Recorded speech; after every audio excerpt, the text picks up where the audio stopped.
Halo, selamat pagi anak-anak. Kita kembali lagi untuk memulai pelajaran kita hari ini.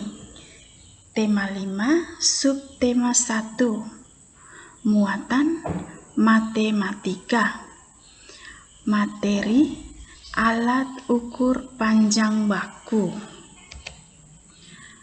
Tujuan pembelajaran kita hari ini anak-anak adalah yang pertama, menentukan alat ukur panjang baku yang sesuai.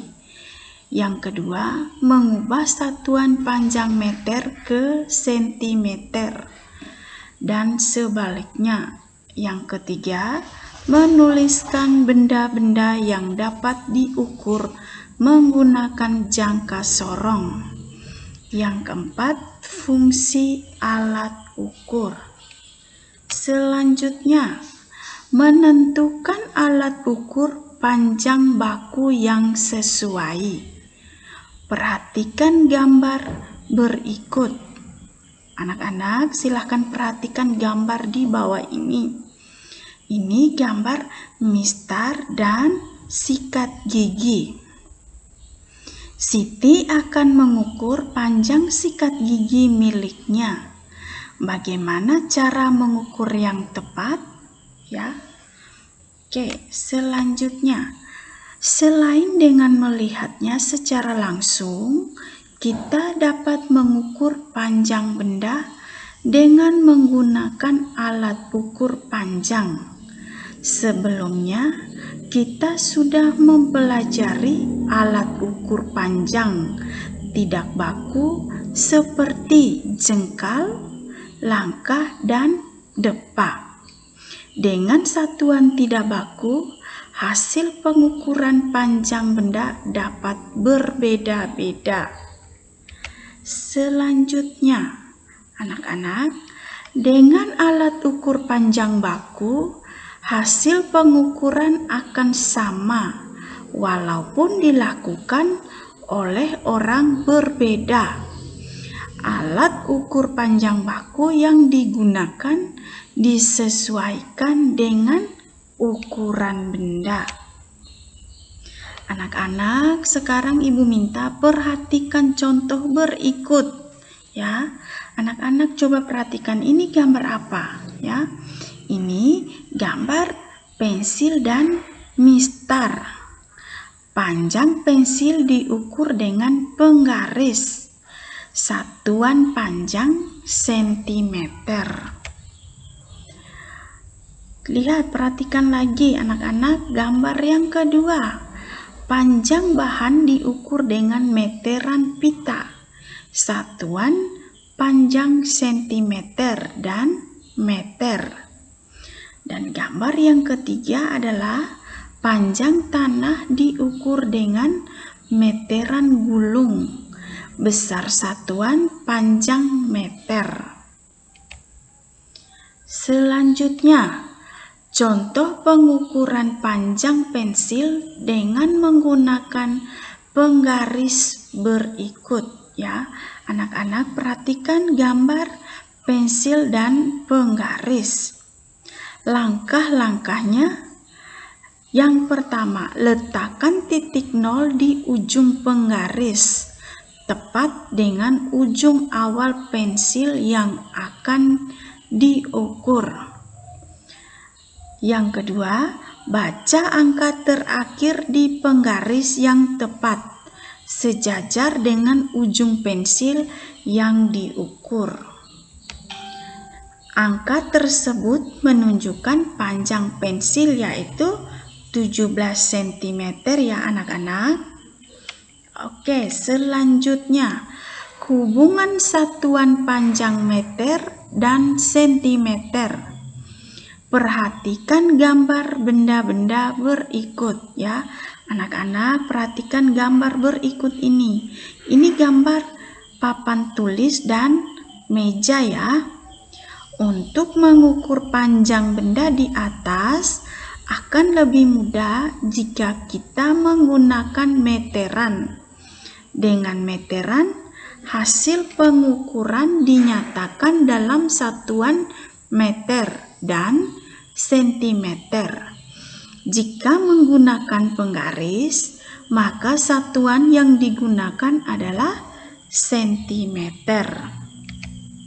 Selanjutnya, anak-anak, coba perhatikan contoh pengukuran panjang meja menggunakan meteran berikut ya. Anak-anak perhatikan ini, mereka mengukur panjang meja menggunakan meteran. Selanjutnya, yang pertama, letakkan titik 0 di ujung meteran, tepat pada ujung awal meja yang akan diukur. Yang kedua, bacalah angka terakhir pada meteran yang tepat sejajar dengan ujung meja lainnya. Angka tersebut menunjukkan panjang meja yang diukur.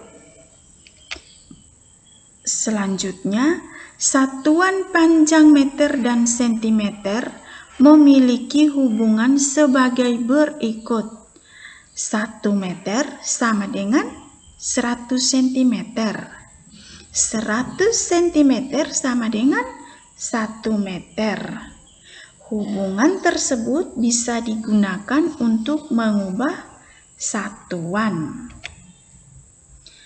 Untuk mengubah sentimeter ke meter, kita bagi bilangan dengan 100. Ibu ambil contoh. 300 cm sama dengan titik-titik meter ya. 300 cm sama dengan 300 bagi 100 sama dengan 3 meter. Contoh yang kedua, 500 cm sama dengan titik-titik meter. 500 cm sama dengan 500 dibagi 100 sama dengan 5 meter. Selanjutnya, untuk mengubah meter ke sentimeter, kita kalikan bilangan dengan 100 ya anak-anak. Ibu kasih contoh. 2 meter sama dengan titik-titik sentimeter. 2 meter sama dengan 2 kali 100 sama dengan 200 cm. 4 meter sama dengan titik-titik sentimeter. 4 meter sama dengan 4 kali 100 sama dengan 400 cm. Oke, baik anak-anak, kita lanjut. Jangka sorong. Alat ukur panjang lainnya yang sering digunakan sehari-hari adalah jangka sorong. Jangka sorong biasanya digunakan untuk mengukur panjang garis tengah benda-benda yang bentuknya bulat atau lingkaran. Contoh kelereng, pensil, mur, dan cincin. Secara umum, jangka sorong terdiri atas 2 bagian, yaitu bagian tetap dan bagian geser atau bergerak. Sekarang anak-anak perhatikan contoh pengukuran benda dengan jangka sorong.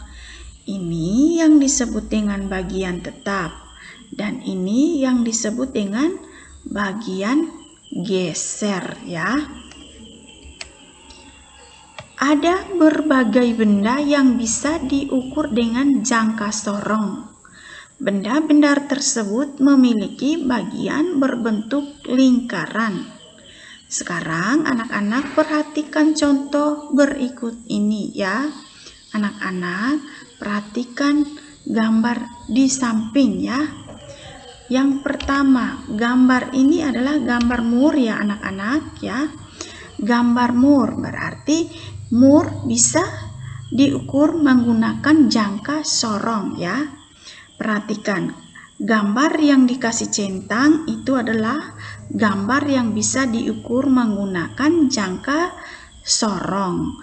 Dan gambar yang dikasih silang itu gambar yang tidak bisa diukur menggunakan jangka sorong. Selanjutnya, fungsi alat ukur ya. teman-teman, anak-anak perhatikan yang pertama gambar penggaris ya. Penggaris biasanya digunakan untuk mengukur panjang benda yang kurang dari 30 cm. Contohnya pengukuran panjang buku tulis. Sekarang anak-anak perhatikan gambar yang kedua. Itu gambar meteran ya anak-anak. Meteran dapat digunakan untuk mengukur panjang benda yang lebih dari 30 cm. Contohnya pengukuran panjang meja ya. Sekarang selanjutnya jangka sorong dapat digunakan untuk mengukur panjang garis tengah atau kedalaman benda-benda berbentuk bulat atau lingkaran.